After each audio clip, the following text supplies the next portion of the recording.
আমি জানি না আমার কপালটাকে আমি কতটা ভালো বলবো, মানে ভাবার বাইরে, যে আমার বাড়ির প্রত্যেকটা অনুষ্ঠান এমন এমন টাইমে পড়ে যে আমি যেতে পারি না।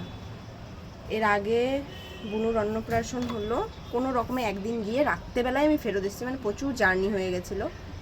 এবার বুনুর অন্নপ্রাশন হচ্ছে মামার মেয়ের, মানে বাড়ির পাশেই তো মামার বাড়ি, মানে এমন না যে খুব দূরের, আমরা খুবই ক্লোজ, মানে মামা বাড়িতে বলো মাসি বাড়িতে বলো এতটাই ক্লোজ যে কারো বাড়িতে কিছু হলে ওটা নিজের বাড়ির মতনই, মানে মা বাবা সবাই ওখানে আছে, আমার পাড়ার দিদিরা সবাই এসছে, পাড়ার সবাইকে ইনভাইট করা হয়েছে, তারা এসছে, তারা আমাকে ভিডিও কল করে দেখাচ্ছে যে এখানে আছি, আর আমি এখানে বসে এই যে হাওয়া খাচ্ছি, আর ওরা ফুচকা খাচ্ছে আর আমাকে কল করেছে যে ফুচকা খাবি নাকি, পার্সেল করে পাঠিয়ে দেবো নাকি।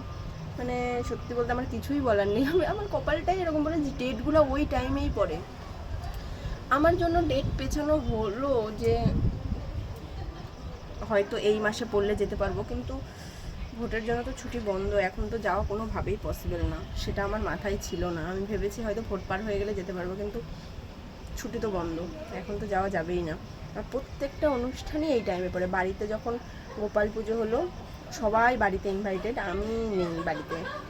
প্রত্যেকটা অনুষ্ঠান কেন এরকম হয় আমি জানি না, মানে কপালটা এত ভালো কী করে, সব নাকি সব খারাপের জন্য হয় না, আমি নিজেই বলি, কিন্তু এগুলা খারাপের পিছনে কী ভালো লুকিয়ে থাকতে পারে বলো। বাড়ির অনুষ্ঠানগুলোতে যদি কোনো সময় না থাকতে পারি, সবাই মিলে কত এনজয় করছে, কত মজা করছে, মানে সবাই একসাথে থাকা, সবথেকে বড় কথা ফ্যামিলির সবাই এক জায়গা হওয়া, সেই জিনিসটা থেকে আমি প্রত্যেকবার বাদ চলে যাই। কোনো এর আগেরবার কষ্ট করে কোনো রকমে গেলাম, যেটা আমাকে রাতে ফেরত আসতে হলো, আর এত জার্নি করে শরীর খারাপ হয়ে গেল। এবার তো যাওয়ার কোনো অপশানই নেই, মানে সবাই সেজে গুজে ভিডিও কল করছে, আমাকে এখানে বসে দেখতে হচ্ছে, আর আমি এখানে বসে আছি। মানে মন খারাপ করব না কি করব, মন শক্ত হয়ে গেছে একই ঘটনা প্রত্যেকবার ঘুরতে ঘুরতে, আমার সত্যি কিছু বলার নেই।